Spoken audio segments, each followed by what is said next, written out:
আরম্ভ হয়ে গেছে, আবার ভিডিও আরম্ভ হয়ে গেছে।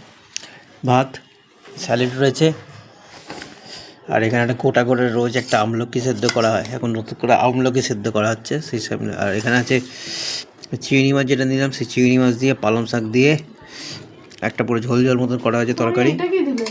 প্রথমে আমলকিটাকে ভালো করে চটকে খেয়ে নিতে হবে। আমলকিটা ভালো করে চটকে, পালং শাক দেওয়া আছে, আলু দেওয়া আছে, আর হচ্ছে এই চিংড়ি মাছ দেওয়া রয়েছে। চিংড়ি মাছ পালং শাক দিয়ে এটা একটুখানি টেস্ট করে দেখি। লঙ্কাগুলো বেশ বড় বড়, ঝাল লঙ্কা নয়। দারুণ হয়েছে, দারুণ। আর এখানে দেওয়া চলছে বড় বড় পার্সে মাছ নিয়ে আসা হয়েছে, সেই পার্সে মাছ দিয়ে দাও। পার্সে মাছটা এখানে দিয়ে দাও, একদম বড় বড় সাইজের পার্সে মাছ। ডিম ভর্তি, খেয়ে দেখো তো ডিম আছে কিনা। ডিম তো আমার তো সব বলেছে, হয়তো ডিম দেখতে পাচ্ছি। হ্যাঁ, আমার খেয়ে দেখি। মাছটা নেই, মাছটা দেখুন দাদা, এর সঙ্গে দেওয়া আছে কি কাঁচা টমেটো।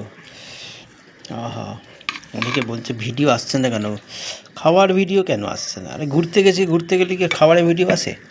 ঘুরতে গিয়ে ঘোরার ভিডিও আসবে।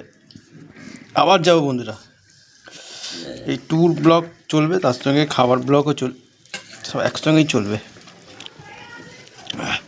আচ্ছা, যেটা আপনাদের দেখানো সেটাকে দেখিনি। মাছটা দেখুন, একদম মাছটা সেই একদম মাছ, কানকো পুরো লাল ছিল।